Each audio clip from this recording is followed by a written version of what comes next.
Hello computer students में आपका स्वागत। दोस्तों ई डिस्ट्रिक्ट पोर्टल के माध्यम से अगर आप नए राशन कार्ड के लिए अप्लाई कर रहे हो तो बहुत सारे केस में ऐसा क्या होता है कि आपका कोई पिछला राशन कार्ड पेंडिंग होता है, यानी वो अपूर्ण होता है। जब तक आप उसको क्लियर नहीं करोगे तब तक आप दूसरा आवेदन नहीं कर सकते। जैसे मैं यहाँ दिखा देता हूँ। फॉर एग्जाम्पल, आप डिस्ट्रिक्ट और ग्रामीण क्षेत्र सेलेक्ट करके नए आवेदन पर क्लिक करते हो, यानी नया भरने के लिए, तो आपके सामने कुछ इस तरह से मैसेज आता है। आपके द्वारा दिनांक इतना और समय पर की गई आपके डिस्ट्रिक्ट का नाम, जिले की ग्रामीण क्षेत्र के प्रविष्टि अपूर्ण है, केवल स्टेप 3 या 4 या 2 तक ही प्रविष्टि सुरक्षित की गई है, तो कृपया प्रविष्टि को पूर्ण कर लें। इस तरह से मैसेज आता है। अब ये मैसेज कब आता है? जब आपने कोई आपकी आईडी से इस राशन कार्ड के लिए नया आवेदन किया गया बट उसको कंप्लीट नहीं किया गया, छोड़ दिया गया, या मान लीजिए कोई ऐसा सदस्य जिसके से आपने आवेदन किया, उसके सदस्य अन्य जगह राशन कार्ड पर जुड़े थे बट पूरे सदस्य नहीं मिलने की वजह से आपने उसको राशन कार्ड को बीच में ड्रॉप डाउन कर दिया।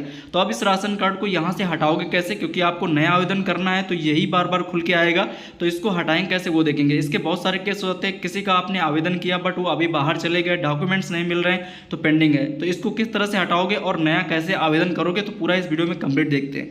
चलिए शुरू करते हैं। सबसे पहले आपको बताते हैं कि जैसे कि आप डिस्ट्रिक्ट सेलेक्ट करते हो, नया अप्लाई करने के लिए आपको प्रोसेस पता है, डिस्ट्रिक्ट के माध्यम से आते हो, देन आप क्लिक करते हो तो आपके सामने इस तरह से मैसेज आता है।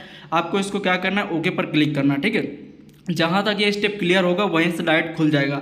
यानी जो पिछला राशन कार्ड पेंडिंग था, अभी यहाँ तक इन 3 स्टेप इनके कंप्लीट थे, यानी कि चौथा इनका बैंक स्टेप वाला क्लियर करके आगे इसको बढ़ाना है। बढ़ाने के बाद आपके मान लीजिए इसको हटाना होता है एक प्रकार से, किस तरह से हटाओगे तो वो पूरा कंप्लीट यहाँ पे हम दिखा रहे हैं। तो जैसे कि चौथा स्टेप है, इसमें करना क्या होता है कि आपको जो डिटेल्स हैं वो आपको भर देनी है। आप कुछ भी डिटेल भर के इसको केवल बढ़ा दो, बट फाइनल सबमिट जो करना होता है अप्रूवल के लिए अग्रेसर को, वो नहीं करना होता है। चलिए मैं दिखाता हूँ। जैसे कि यहाँ पे चौथा स्टेप पर आप बैंक डिटेल, तो इनमें से क्या करना है, मैं बैंक कोई भी रैंडम बैंक सेलेक्ट कर लोगे आप। अगर उसके डॉक्यूमेंट तो डाल दोगे, अदरवाइज कोई भी आप यहाँ पे खाता संख्या 1 2 3 4 5 करके डाल दोगे नॉर्मली, और आईएफएससी कोड ऑटोमेटिक आ जाएगा। देन आगे बढ़े पर क्लिक करोगे, यहाँ पे आप कुछ भी डाल सकते हो, ठीक है। बाद में संशोधन भी कर सकते हो। देख सकते हो कि मैंने यहाँ पे कुछ भी डाल दिया और यहाँ पे बैंक डिटेल सक्सेसफुली अपडेट हो गई, यानी कि सुरक्षित हो गई।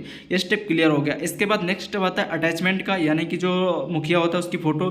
तो अब यहाँ पे फोटो पे कोई भी रंगीन फोटो आप गूगल क्रोम से डाउनलोड करके या किसी की भी फोटो यहाँ पे लगा सकते हो, क्योंकि मुझे इसको हटाना है। बाद में भी संशोधन कर सकते हो, बट यहाँ पे हटाने के लिए आपको यहाँ पे साइज वगैरह दिया है, कितने पिक्सल की फोटो होनी चाहिए, ये माइक्रो आप उससे मैनेजर से रिसर्च कर लोगे। तो यहाँ पे मैं चूज फाइल पे क्लिक करके एक फोटो रैंडम यहाँ पे मैं अपलोड कर देता हूँ, ठीक है। उसको मैं रिसर्च करके यहाँ पे रखा हूँ। तो इस तरह से देखिए मैंने यहाँ पे अपलोड कर दी।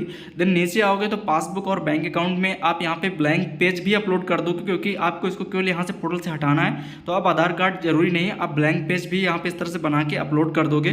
फिर बाद में संशोधन इसका भी हो जाता है। 30 से 100 KB के बीच में होनी चाहिए फोटो, आपको ध्यान रखना है। तो यहाँ पे इस तरह से अपलोड कर देना है। जैसे ही अपलोड करोगे आप ओपन पर क्लिक करोगे और आगे बढ़े पर क्लिक करोगे तो जो आपको आपके अटैचमेंट है वो सक्सेसफुली हो जाएंगे। अगर मुखिया की फोटो नहीं रिसाइज हो रही तो उसका मैं एक वीडियो बना के डाल दूंगा किस तरह से करना है। देख सकते हो कि ये मुखिया डिटेल फोटो हो गई, बेबी स्टेप कंप्लीट हो गया। अब देख सकते हो कि यहाँ पे जो इसका अटैचमेंट यानी NFSA क्राइटेरिया वाला 6वां स्टेप आता है। यहाँ पे ज़्यादातर आपको नहीं वाला ऑप्शन सेलेक्ट करना होता है और देन सेलेक्ट करके नीचे आपको फाइनल सबमिट कर देना है और यहाँ पे घोषणा पर क्लिक करके आप सुरक्षित पर क्लिक करोगे। जैसे सुरक्षित पर आप क्लिक करोगे तो आपको देख पाओगे यहाँ पे थोड़ा सा वेट करना है। कभी कभी क्या होता है कि राशन कार्ड नंबर जो आता है वो आता नहीं, इशू नहीं होता है, तो लोग यहाँ पे कंफ्यूज हो जाते हैं, क्योंकि आपको राशन कार्ड नंबर डाउनलोड वो जो नोट करना होता है। अदरवाइज नोट नहीं करोगे तो फिर आप नया इनकम ही बनवाना पड़ेगा। अगर आप नोट कर लेते हो तो आप उसी को डाल के संशोधन कर सकते हो। थोड़ा सा वेट करना, अगर नहीं खुल रहा है तो आपको रुकना है और यहाँ पे NFSA वाले 6वें टैब पर क्लिक कर सकते हो, बट आपको रिफ्रेश नहीं करना है, केवल सुरक्षित करना है, ना ही रिसेट करना है। बस आपको थोड़ा सा वेट करना है। देखिए अभी थोड़ा सा वेट कर रहे हैं, आपको रिफ्रेश बिल्कुल नहीं करना है। और यहाँ पे NFSA क्लिक किया तो देख सकते हो यहाँ पे राशन कार्ड नंबर आ गया है। अब इस राशन कार्ड नंबर को आपको नोट डाउन कर लेना है। अब ये पोर्टल से आपका हट जाएगा। अब इसको आप संशोधन कर सकते हो। ये जब भी वो कोई लाभार्थी आपके पास बैक आए दोबारा से कि मेरा आवेदन कर दीजिए, अभी नहीं आ रहा है, उसको कोई चिंता नहीं है तो कोई बात नहीं, आप इसको नोट करके कॉपी करके रख लोगे। अब जैसे कि हो गया, अब इसको मैं यहाँ पे बैक करके यहाँ पे आता हूँ। देख सकते हो यहाँ पे एक ऑप्शन होता है पृष्ठ संशोधन का।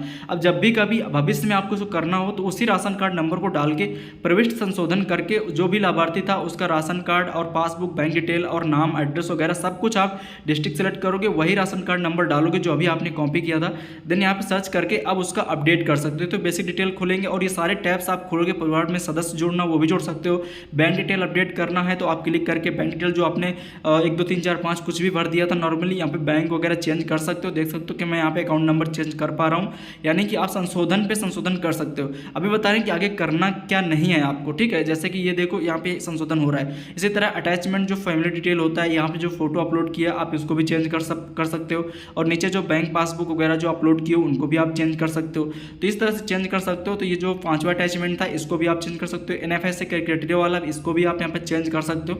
ठीक है, ये संशोधन में कर सकते हो। जब भविष्य में वो लाभार्थी आए, अगर नहीं आ रहा तो कोई दिक्कत नहीं, आपको छोड़ देना है। ठीक है, अब जैसे कि यहाँ पे क्या होता है कि आपको आधार डुप्लीकेसी के लिए आगे नहीं भेजना होता है, और कभी मत भेजिएगा, नहीं तो फिर ये सबमिट हो जाता है फाइनली, और संबंधित अधिकारी को नहीं भेजना होता है। अब जैसे कि इतना करने के बाद मैं नई प्रविष्टि के लिए करता हूँ, यानी कोई नए व्यक्ति कोई आया, अब इतना करने के बाद आप ग्रामीण वगैरह सेलेक्ट करोगे और आगे बढ़े पर क्लिक करोगे। जैसे कि मान लीजिए मैं नए सिरे से कर रहा हूँ। ठीक है, देख सकते हो अब इनकम सर्टिफिकेट नंबर और सर्टिफिकेट ID, यानी कि मुझे नया आवेदन करने के लिए यहाँ पे पूरी तरह से कंप्लीटली खुल रहा है, यानी मैं आवेदन कर सकता हूँ। यानी जो मैंने प्रक्रिया बताया उसको आपको उस तरह से आगे बढ़ा के लाना है, बट आपको फाइनल अग्रेसर या अधिकारियों को नहीं भेजना है, केवल संशोधन वाले पे ही रखना है उसको। और फिर उसके बाद आप नया आवेदन करना चाहते हो किसी व्यक्ति का, आप उनका इनकम सर्टिफिकेट नंबर डालोगे, देन यहाँ पे नया आवेदन कर पाओगे। अब वो व्यक्ति भविष्य में कभी आता है आपके पास, तो आपका जो नोट किया आपने, वो जो संशोधन वाले पे गए थे, तो वहीं पे उसका नंबर डाल के आपको नोट करके रखना उसके डॉक्यूमेंट्स में, अब डाल के वहाँ पे कर सकते हो। तो इस तरह से कंप्लीट नया राशन कार्ड अप्लाई कर सकते हो। जो प्रॉब्लम थी मैंने बता दी। Thanks for watching and